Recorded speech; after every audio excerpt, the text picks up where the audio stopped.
Hey et bien bonjour à toutes et à tous, très heureux de vous retrouver dans cette nouvelle vidéo sur la chaîne de notre Tech Dev. Aujourd'hui, je vais vous montrer comment faire une cinématique d'introduction comme ceci sur Unreal Engine 5 et ensuite débuter du coup votre partie et faire bouger votre personnage tout simplement dans votre template, dans votre scène. Allez, on est parti sans plus tarder, let's go. Alors tout d'abord pour commencer, on va choisir une des templates qui se situe juste ici. Une fois que vous avez ouvert votre version d'Unreal Engine 5, pour ma part ce sera la version 5.5.4. Donc moi, je vais utiliser du coup la third person template, mais ça marche aussi avec n'importe quel template, c'est juste pour avoir une meilleure vision de notre personnage. Pour le tuto, du coup, je vais décider d'appeler le projet test cinématique. Voilà, alors du coup, une fois que vous êtes arrivé sur votre template, donc là, vous voyez la third person template, lorsque vous appuyez sur play, vous avez votre personnage du coup qui bouge comme une version classique. Nous, ce qu'on va vouloir faire, c'est du coup insérer notre blueprint comme ceci, et du coup avoir un mouvement de caméra qui va faire en sorte d'aller d'un point A à un point B, et c'est ça qui va nous créer une sorte de transition pour notre cinématique. Donc là, vous allez du coup directement installer votre personnage dans la scène, donc faites comme ça, BB third person caractère, et vous le mettez dans votre scène comme ceci. Là, vous allez voir que si j'appuie sur play, vous allez avoir du coup mes deux blueprints qui vont être dans ma scène. Pour ce faire, vous allez sélectionner du coup votre BB third person character, et ici dans les details, vous allez aller dans Pawn, et ici vous allez avoir Auto Process Player et vous mettez Player 0. Sauvegardez, et là lorsque vous faites Play, vous allez bien avoir votre joueur qui va du coup débuter là où il a été placé dans la scène. Une fois que c'est fait, maintenant on va vouloir du coup créer notre cinématique, donc débuter la création. Donc pour ce faire, on va avoir besoin d'un level sequence. Donc ici là, vous allez avoir du coup juste à côté de la liste of one blueprint, vous allez ici displays of list of level sequence object to open in their respective editors. Vous cliquez ici et là add level sequence, et on va vous demander comment vous voulez l'appeler. Donc nous on va l'appeler introduction sequence. Vous faites entrer, ça vous pouvez le fermer, et là du coup vous allez avoir votre sequenceur. Donc là, c'est là où vous allez avoir toute la timeline de votre cinématique. Là, vous avez le nom.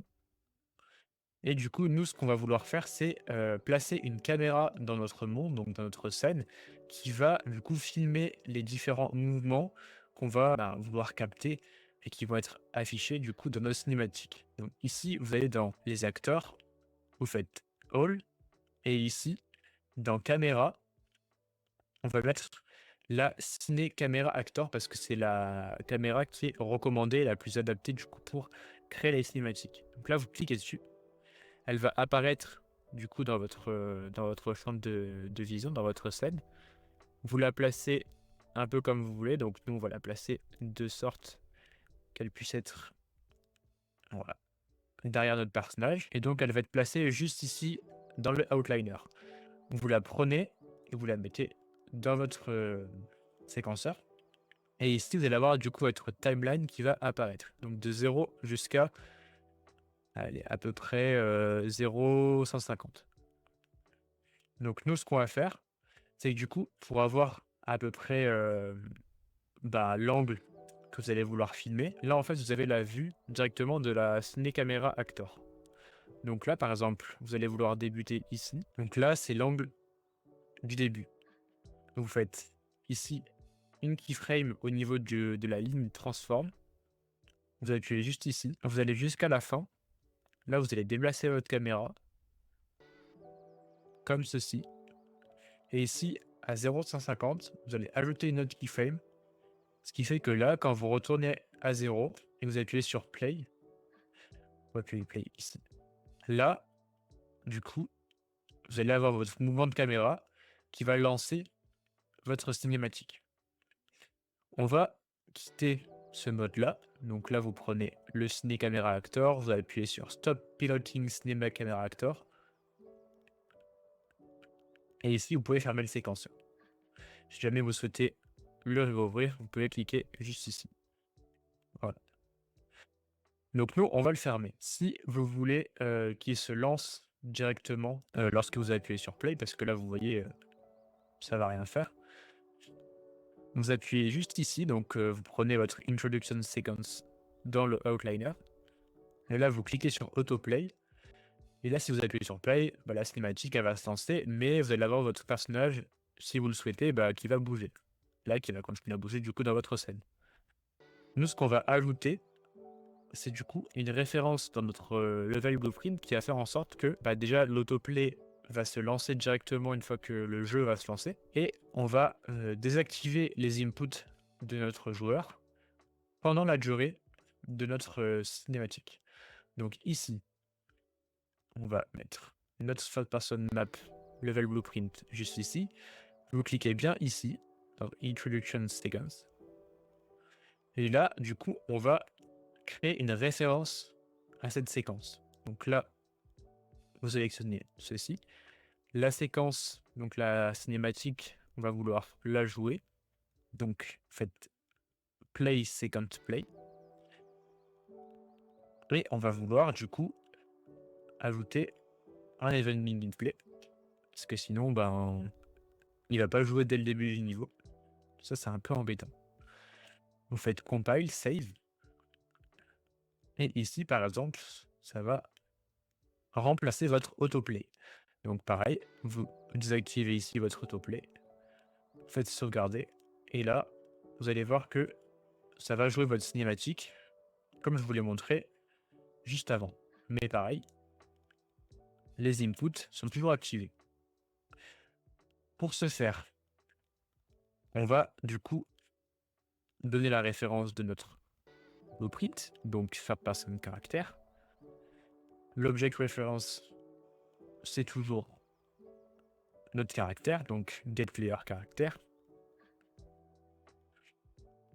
Et ici, du coup, on va devoir désactiver les inputs. Donc là, vous faites Disable Input. Et en fait, les inputs, si vous voulez, on va vouloir les désactiver, mais pendant un certain moment, que pendant le temps que la cinématique va se jouer. Donc ici, on va ajouter un délai, comme ceci. Et l'astuce que je vais vous montrer, c'est pour avoir le temps précis de la cinématique. Donc là, on va faire un get duration. Donc ici, vous prenez du coup votre séquence, donc la séquence que nous, on a créée avec le Ciné Camera Actor. Et là, vous faites un get duration. Donc là, ça va du coup calculer le temps que dure la cinématique. Et ici, vous le reliez directement à votre délai.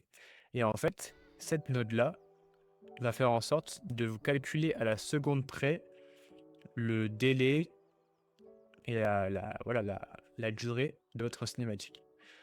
Donc là, pendant tant de secondes, on va avoir nos inputs qui vont être désactivés. Sauf que après, une fois que la cinématique elle est finie, on veut pouvoir jouer dans notre scène, déplacer notre personnage. Donc ici, vous reprenez une node de votre as BP third person caractère et vous faites enable input. Vous reliez bien sûr à votre délai. Ici, vous faites compile, save. Et là, quand vous retournez sur votre map, là, j'appuie sur les boutons et rien ne se passe. Et là, quand je suis dans ma scène, une fois que la cinématique est finie, je peux sauter, je peux aller à gauche, à droite, je peux regarder en haut, en bas, voilà, il n'y a aucun souci. Voilà. Donc normalement, si vous avez fait tout comme moi, ça devrait marcher comme ceci. Donc, on va ajouter un petit commentaire, on va mettre play intro cinématique. Voilà, comme ceci. Dans une prochaine vidéo, je vous montrerai comment faire ça avec les cutscenes, mais là, voilà, c'est un petit tutoriel d'introduction aux cinématiques. Et donc, je vous rappelle, bien utiliser la Cine Camera Actor, c'est la caméra la plus adaptée pour filmer aussi en haute résolution des plans de coupe et des cinématiques sur Unreal Engine. Voilà les amis, j'espère en tout cas que la vidéo vous aura plu. N'hésitez pas comme d'habitude à la liker, à vous abonner à la chaîne et à laisser un maximum de pouces bleus ou de commentaires. C'était Théo de la chaîne Zenox Tech Dev. Ciao ciao. Peace.